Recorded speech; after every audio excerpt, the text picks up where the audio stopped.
वो आर्थिक स्थिति के आधार पर तय की जाए। अगर दलित के नाम पर मायावती को आरक्षण मिले तो उससे कोई अब फायदा नहीं। अगर पिछड़े के नाम पर मुलायम सिंह अखिलेश को जो आरक्षण मिले तो वो भी जायज नहीं है। तो इस सवाल पर कुछ लोग इकट्ठे हो रहे हैं। मैंने उन साथियों को आपके बारे में बताया है। चंदन जी से भी मेरी बात हुई थी। आप चाहें तो उस दिन आप सादर आमंत्रित हैं। कृष्णा नगर में मधुर रेस्टोरेंट है, कृष्णा प्लाजा के सामने, वही मेरा निवास है। और मैं आपको एक बात से आश्वस्त करता हूँ कि ये प्रशासन आप पर कोई भी जैसी झूठ की तो आपको सैकड़ों साथी आपको गवाह के रूप में मिलेंगे कि आप चोर नहीं है, आप सत्याग्रही हैं।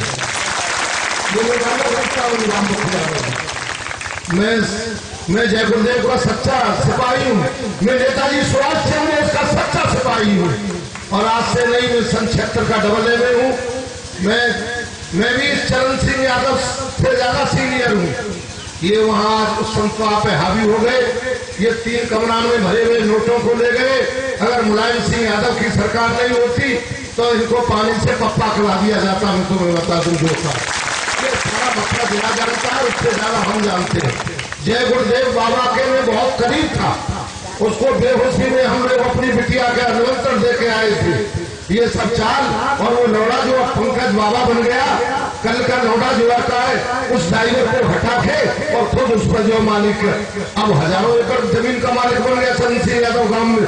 इसको पता नहीं है। सुनो, परम ये धर्म भूमि है और यहाँ पर जनता की आस्था के पैसे को खाकर ज्यादा दिन चलेगा नहीं मामला। आप लोग, मैं अच्छी तरह से जो 32 साल से शहर में रह रहा हूँ, मैं अच्छी तरह से जानता हूँ उस आश्रम के विकसित के। मोहली में मेरा आधा परिवार रहता है। यहाँ राजपूत लोगों का वर्चस्व है। ये जो है कुशवा ठाकुरों का एरिया पड़ता है, मथुरा वृंदावन का। यहाँ 84 गांव प्रकट ठाकुरों के हैं, 42 गांव सिसोदिया ठाकुरों के हैं, 18 गांव चौहानों के हैं, 22 गांव जसावट ठाकुरों के हैं, 36 गांव रघुवंशियों के हैं, 44 गांव कुशवाहों के हैं और 52 गांव जदवंशियों के हैं। या पूरी समाज है, क्षत्रिय समाज आपके साथ है। मैंने क्षत्रिय समाज का मैं राष्ट्रीय महामंत्री बना रखा हूँ और ब्रजमंडल का संयोजक हूँ। मैंने सारे पदाधिकारियों की आपकी इस दर्द भरी आवाज को पहुंचाया है। मैं चाहूंगा कि आपके 10, 20, 25, 50, 100 लोग 29 तारीख को उस कार्यक्रम में शरीक हों, जिससे जो भारत में आरक्षण के नाम पर लोग आ रहे हैं उनके अंदर भी आपका ये सत्याग्रह का संदेश जा सके। क्यों आप रहे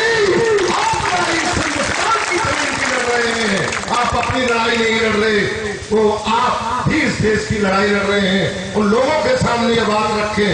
और वो भारतीय विकास पार्टी के रूप में अभी रजिस्ट्रेशन की कार्रवाई चल रही है। उन लोगों ने एक समूह बनाया। पिछले 6 महीने से हम पटना में बैठे, लखनऊ, अलीगढ़ में बैठे और कहा कि आरक्षण के सवाल पर, इस देश को बंटवारे के सवाल पर ये वोटों के सौदागरों ने इस आरक्षण की लड़ाई को जो कर दिया है, इराक की तरह आज कहीं हिंदुस्तान में भी, आज इराक में शिया सुन्नी का झगड़ा चल रहा है। वो इराक जो हिंदुस्तान का बहुत बड़ा मददगार था, जिसको पिछले दिनों अमेरिका ने खंड खंड कर दिया। दोस्तों, आज सीमा पार से मिल रही चुनौतियों का जवाब देने के लिए ही आज इस हिंदुस्तान के कमेरे के 3 बेटा जो है अड़े हुए हैं। वो किसान का बेटा, हिंदुस्तान के 3 बेटे जो इस देश की रक्षा करता है, जो सीमाओं पर जो राइफल को लेकर जो है सीना तान के रक्षा करता है, वो भी किसान का बेटा है। और एक बेटा जो DSLI से लेकर एटम बम तक और मशीन से लेकर हवाई जहाज तक बनाता है, उस कारखाने में काम भी उसी किसान का बेटा करता है। इन्हीं माताओं का बेटा काम करता है। और एक किसान का बेटा वो जो खेती में काम करके, चाहे अमरकंटक से बेलगाम तक कपास पैदा कर रहा है, चाहे वो बंगाल, बिहार, उत्तर प्रदेश में चावल और गेहूं पैदा कर रहा है, चाहे गन्ना किसान पैदा कर रहा है। कितना बड़ा अन्याय है। आज 44,000 करोड़ रुपया गन्ना किसानों का बकाया है, जिस गन्ने में से 1 कुंटल गन्ने में से 10 किलो चीनी निकलती है, 8 किलो सीरा निकलता है, 8 किलो सीरा में से 8 बोतल शराब निकलती है, 27 किलो खोई फलती है उसमें से 22 किलो गत्ते का कागज बनता है, और उस किसान को 1 से 40 रुपए के गन्ने का भी भाव नहीं मिल रहा है, जिसमें हजारों रुपए का माल निकाल लिया जाता है, फिर भी गन्ना किसान को समय पर भुगतान नहीं। इधर देखो इस एरिया में आगरा इटावा की तरफ आलू का किसान भी बदहाल है।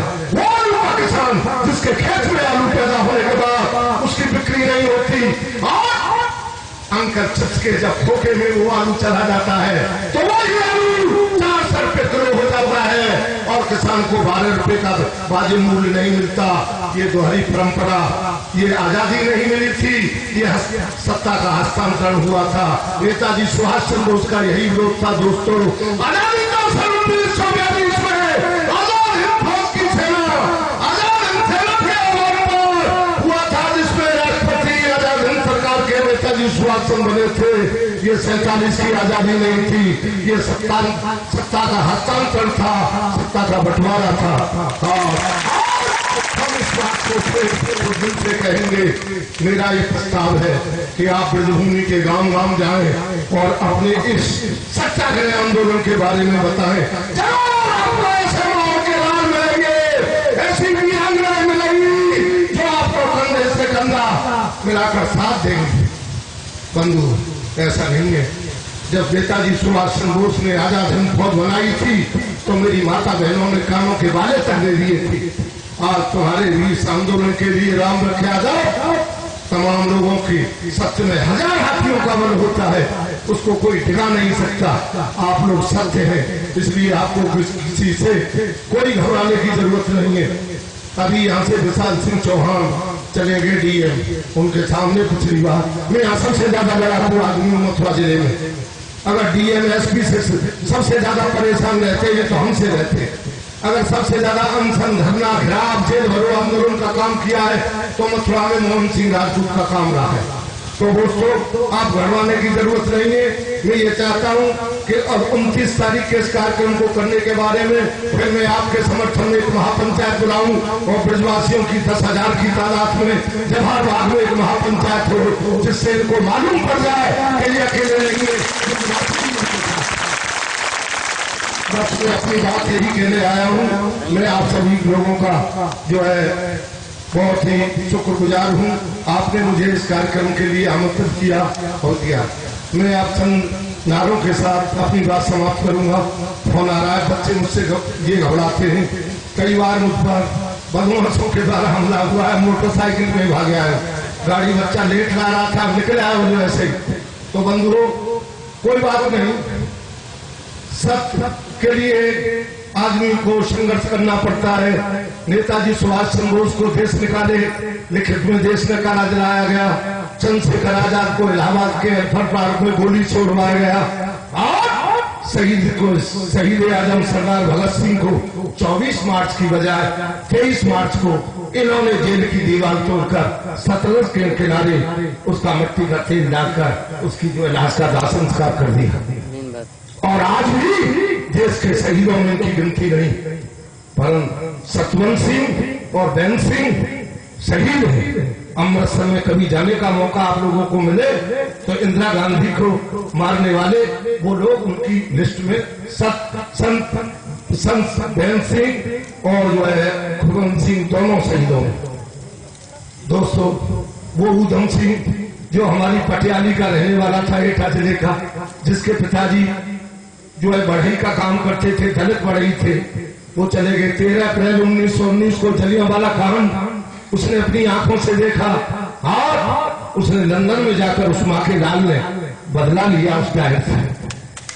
उस उधम सिंह के नाम पर मायावती बात नहीं करती कि अगर सारे जाकर उधम सिंह हो जाएंगे तो फिर उनकी चापलूसी कौन करेगा, है उसको कोई नहीं बताता है। इसलिए राष्ट्र भक्त की, देशभक्त की कोई जाति नहीं होती दोस्तों।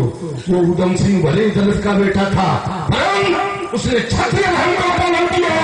क्षत्रिय वो है जो असहाय की, गरीब की, कमजोर की, नारी की, बुढ़े की, बच्चे की रक्षा करता है, जो गौ, ब्राह्मण, गुरु, गंगा, यमुना मैया का जो सम्मान करता है। क्षत्रिय धर्म है, इसलिए क्षत्रिय समाज आपका सहयोग करेगी। मैं आप लोगों को आश्वस्त करता हूँ। धन्यवाद। जय हिंद, जय भारत।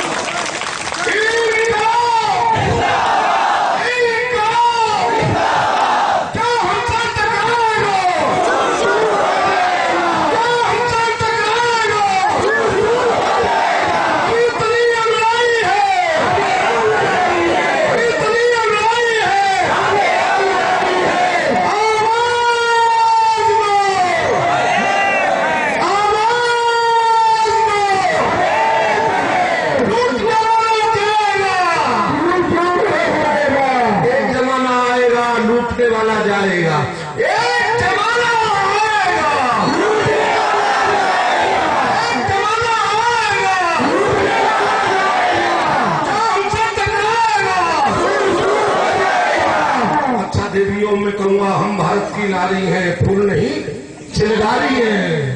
4000 रानियों ने जब उसमें राजस्थान की धरती में जौहर किया था। कहीं अमेरिका, इंग्लैंड और कहीं नहीं हुआ है।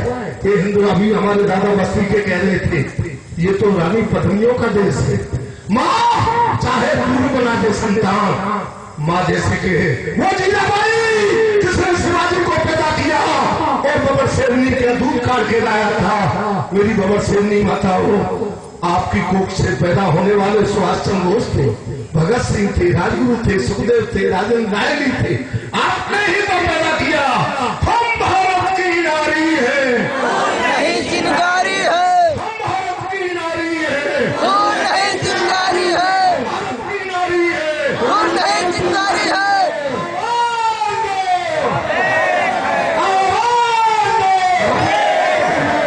जो भाई भाई का साथ दे वो भाई गद्दार है। जो भाई भाई का साथ दे वो भाई गद्दार है। जो किसान किसान का साथ दे, मजदूर मजदूर का साथ दे,